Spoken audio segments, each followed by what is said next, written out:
C2 leaked again and it damaged these zero cross circuit components. Here I am clipping the legs of each one individually, and I'll remove them from the back of the board.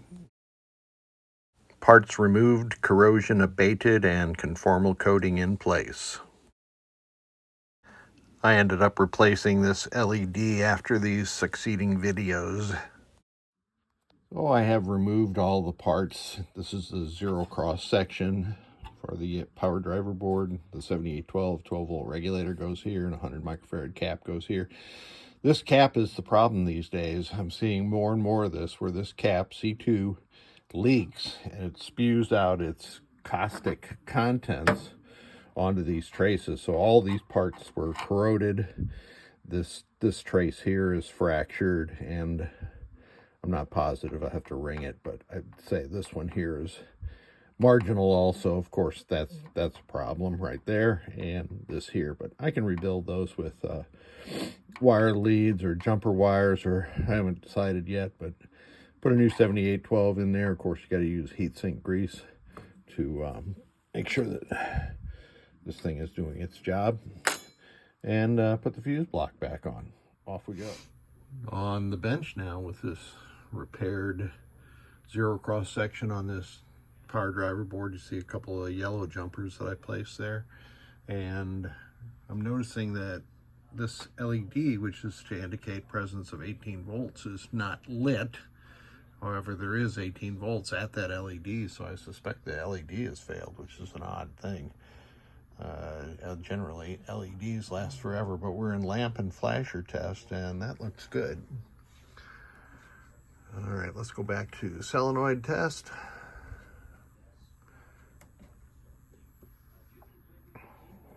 And make the test run. What am I doing? I didn't hit the right button.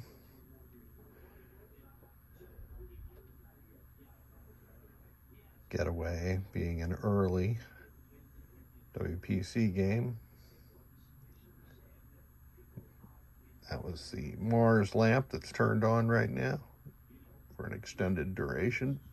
Mars lamp is the lamp on top of the back box on Getaway. There's a different Mars lamp on the top of the back box of High Speed, and here we can see all the GI dimming correctly, which means that the zero cross circuitry that I repaired is working properly, and it's connected up to all of these triacs correctly. Triacs never fail. I'm having a thread with somebody about triac, or he doesn't have GI on one of the strings. Undoubtedly, that's going to be a discontinuity, but he hasn't been able to track that one down yet. All right, so we've already done lamps, flashers. Yeah, we're good to go on this thing. Oh, I got to test this CPU too. I installed NVRAM. Let me get the switch test. I installed a low voltage, this is a 4.27 DC volt reset generator, or voltage watchdog. C31 has been changed. That cap is sometimes indicted in resets. This header, of course, changed because it could be indicted in resets also.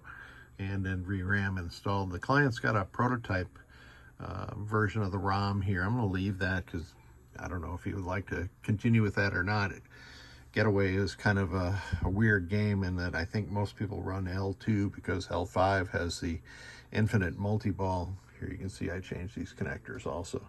I may have that backwards. L2 may have the infinite multi-ball. But I did even experience that in on my Getaway when I owned one ages ago. I owned a Getaway and a High Speed. And the Getaway is still here.